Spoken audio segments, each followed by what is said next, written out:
പൊതുവെ LDFിൻ്റെ ഭരണം തുടരും. അതാണ് പൊതുവെ കാണുന്ന സ്ഥിതി. ഈ തെരഞ്ഞെടുപ്പിൽ ഏറ്റവും വലിയ നിലയിൽ വികസനം ചർച്ച ചെയ്യപ്പെട്ടു. 2011-2016 UDF ഭരണവും കഴിഞ്ഞ 10 വർഷത്തെ LDF ഭരണവും പൊതുവെ ജനങ്ങൾ കമ്പയർ ചെയ്തു. അതുകൊണ്ട് വെളിച്ചത്തുള്ള കേരളം ഇനിയും വീണ്ടും ഇരുട്ടിലേക്ക് പോവില്ല. നേരത്തെ ഇരുട്ടിൽ നിന്നും വെളിച്ചത്തേക്ക് കൊണ്ടുവന്നതാണ്.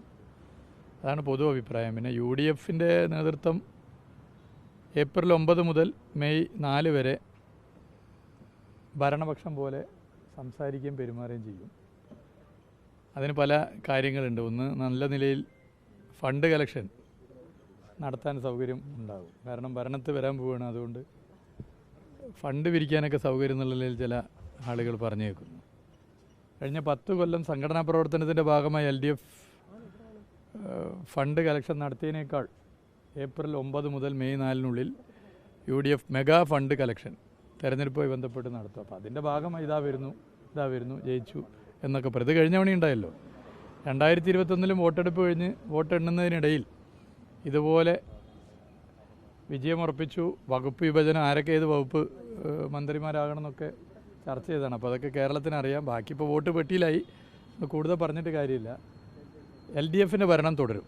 ഈ കോഴിക്കോട് എത്ര കണക്കുകളൊക്കെ എടുക്കേണ്ട സമയമായിട്ടില്ല.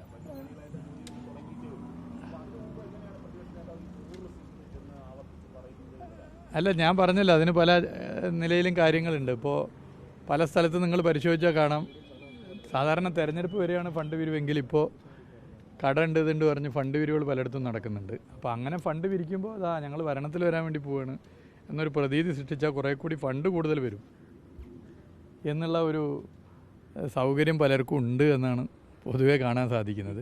കോഴിക്കോട് ജില്ലയിൽ കഴിഞ്ഞ തവണ 2001 ശേഷം തുടർച്ചയായി അവിടെ വലിയ വിജയങ്ങളാണ് LDF നേടുന്നത്. പക്ഷേ ഇത്തവണ അവിടെ ചില സീറ്റുകളിലെങ്കിലും തിരിച്ചടി ഉണ്ടാകുമെന്നാണ് പറയപ്പെടുന്നത്. എന്താണ് അവിടുത്തെ ആ ജില്ലയിലെ മൊത്തത്തിലുള്ള ഒരു പെർഫോമൻസ്? അല്ല, കോഴിക്കോട് ജില്ലയിൽ മികച്ച വിജയം ഉണ്ടാവും. എല്ലാ തവണയും നല്ല മത്സരമാണെന്ന് പൊതുവെ പറയാറുണ്ടെങ്കിലും അവസാനം LDF വിജയിച്ചു വരുന്ന സ്ഥിതിയാണുള്ളത്. അത് ഇത്തവണയും ആവർത്തിക്കും.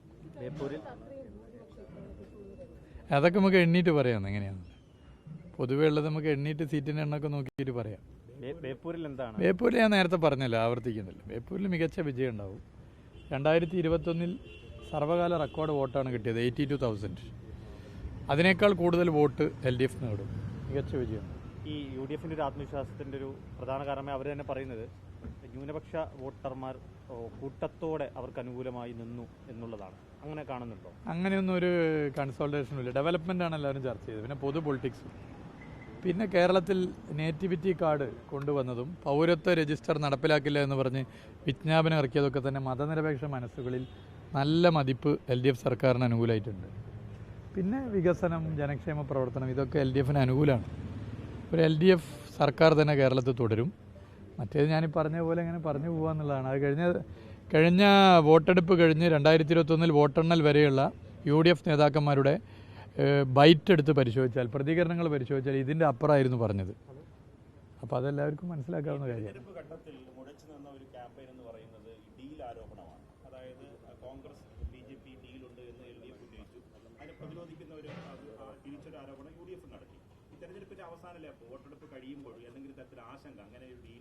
ഇല്ല, അങ്ങനെയൊന്നും ഒരു പ്രയാസം വരില്ല. ഇനിയിപ്പോൾ എന്ത് ഡീലുണ്ടെങ്കിലും UDFും BJPയും എന്ത് ധാരണയുണ്ടെങ്കിലും അതിനൊക്കെ മറികടക്കാനുള്ള ജനകീയ പിന്തുണ LDFിനുണ്ട്.